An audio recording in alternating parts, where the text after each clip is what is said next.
Well, today I am so excited. This is my first video in my playlist, Wisdom Wednesdays.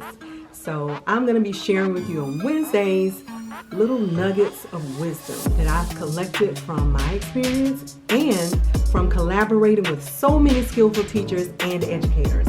So let's get to it.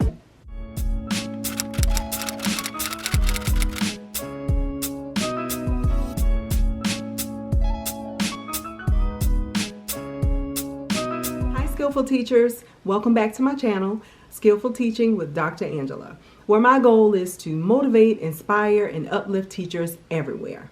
If you're new to my channel, thanks for watching, and please check out this video link, my premiere video where I share what this channel is all about.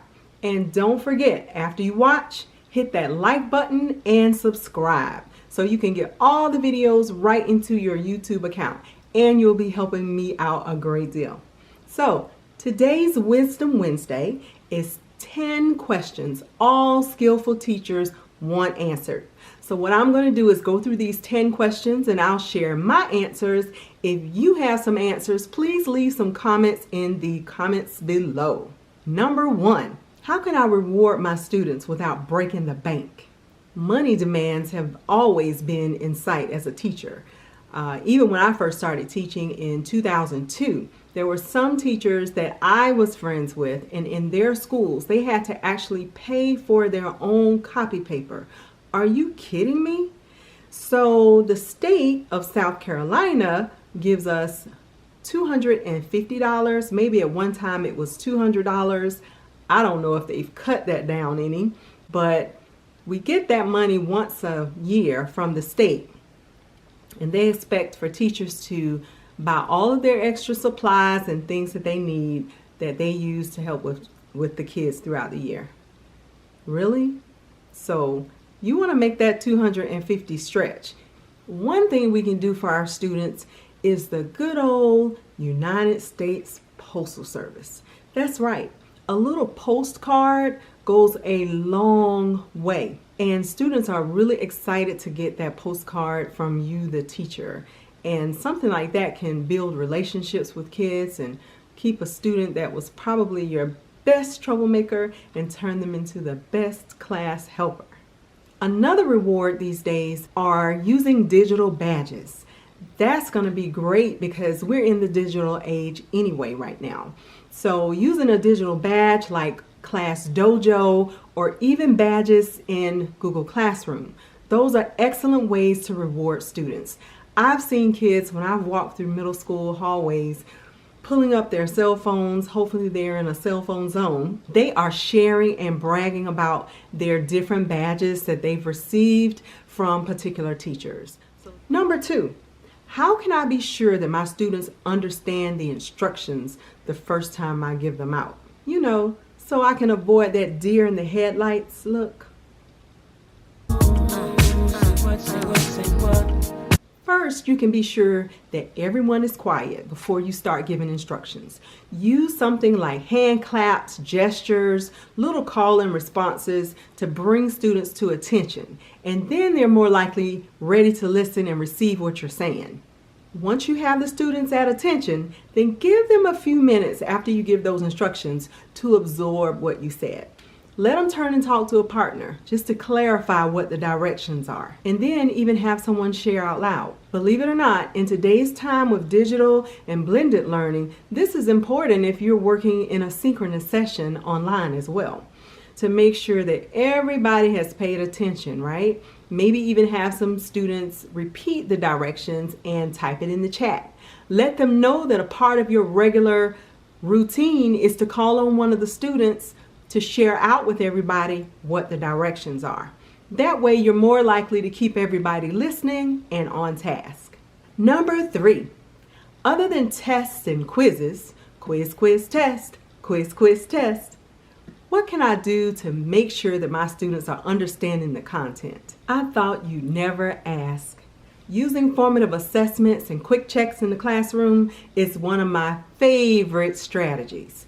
So I recommend something simple in class like a thumbs up, midways, and a thumbs down. You can quickly check and see where students are in the lesson. Another one of my favorites is using a response journal. Have a little small notebook that all students kind of jot down in, and then you choose a few each day and actually give a written feedback as well. A cool digital formative check is using Flipgrid. Students love it. They get to use their cell phones and they feel like they're on TikTok or something, right? But you're actually having them explain the lesson. So that's a really neat one as well. Number 4, what are some of the ways I can help my students learn vocabulary? We know vocabulary is the cornerstone for any content, right? If students don't understand the words or the meaning, then they can't really delve deep into the content. So here are 3 things that you can use to have vocabulary be fun. One is charades. Believe it or not, it might be old-fashioned, but I have seen today's students soak up charades, especially when they get to work together in partners. They really soak that up. Another thing you can incorporate is something really simple, like having students draw collages. Drawing brings in a different area of the brain, and that's going to help students retain that knowledge when you're trying to get them to remember vocabulary terms. And last, but one of my favorites, is vocabulary. Can I get a what?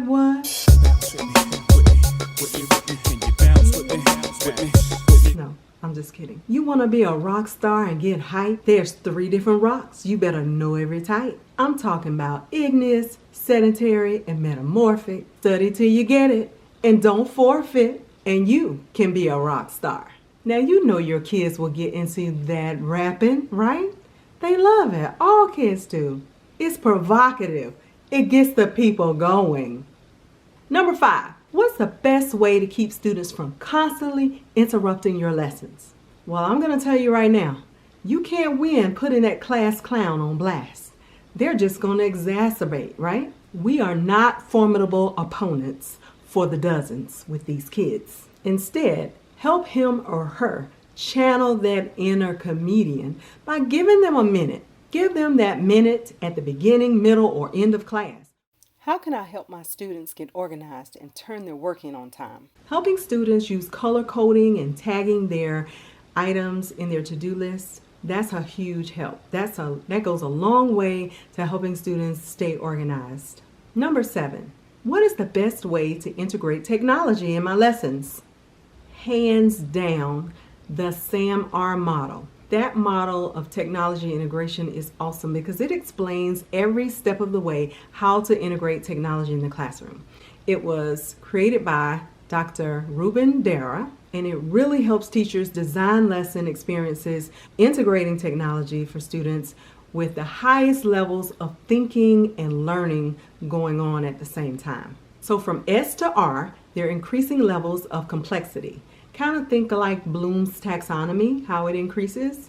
Same thing here with technology integration. So check that out. Number 8, how can I be sure all my students are learning? This is an increasing important concept because if we're going to be distance teaching or utilizing blended learning of instruction, then we really need to make sure that our students are learning. The best way to ensure this is to incorporate small guided groups in your classroom. So differentiated small guided learning groups where you can go back and work on content that students need in a small group, or you can push those students who are already there and who need some acceleration. Sometimes we search for what to have students do in those small groups, but for students who have it, allow them to work independently on topics that they're passionate about.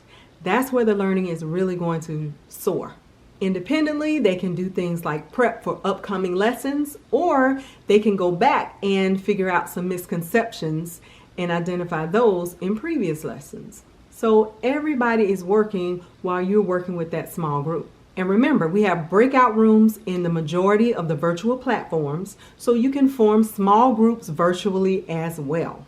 Number 9, besides an interactive whiteboard, how else can I engage my students interactively in class? Well, I've seen students engaged using foldables.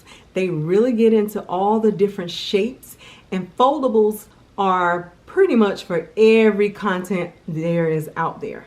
I'll leave a link in the description box with some foldables that I've used and share with some teachers as well. Another thing you can use are dry erase boards. It sounds old-fashioned, however, Clean Slate makes a cool little handheld whiteboard that is awesome to use, and students absolutely love it. Even middle and high school students think they are doing something with that dry erase marker. Something about it. Let's hope it's not the fumes, right? But anyway, check them out. I put a link in the description box below. Clean Slate makes a cool set of these, and they come with little inserts, and you can insert them inside and give you things like graphs and also lines to write sentences, different shapes, just things for about every content. Phases of the moon. I've seen every content represented. So check it out. Let me know what you think. And last, you would not believe how engaging something like these little simple dry erase little pockets. Just something that you slip down your sheets in, that your handouts that you're working with. These are so engaging, and students can write on them. It saves you time, saves them time. So these are very engaging as well. So there, you have other things to use besides an interactive whiteboard. And last, but certainly not least, how can I improve my students' critical thinking skills? Now that's a great question, because we don't want students to think that learning is all about memorizing, right? Just memorizing a lot of facts. We want them to be able to do something with that information. We want them to be able to synthesize it, actually even create new learning and new opportunities from what they know. So how do we ensure that that happens in our instruction? First, we must make sure that we're engaging them in questions that allow them to analyze and create and evaluate. For example, asking a student, what changes would you make in this science experiment to give it a different outcome? Could you solve this problem in a different way? Just those two small questions can bring a lot of thinking for a student and increase the depth of knowledge that they're working with. Now, one of my favorite apps, and I almost hate to bring it up because, guys, it is not free 99. It is $2.99. However, it is my favorite app because I can just walk across the classroom, and at any point in time, I can just, with my finger, I can know the right question to ask a student related to where they are in blooms and depth of knowledge. And I can have that right at my fingertips. And I can also measure and see when they grow. So this app is called Stick Pick. So there you have it, Skillful teachers.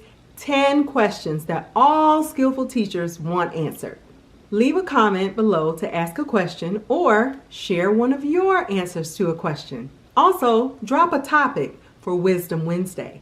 And if you don't mind, click on that subscribe button and connect with this community of teachers, and you won't miss a single video upload. Thank you for watching, and I look forward to seeing you next time along our Skillful teaching journey, because we know quality teaching is quality education.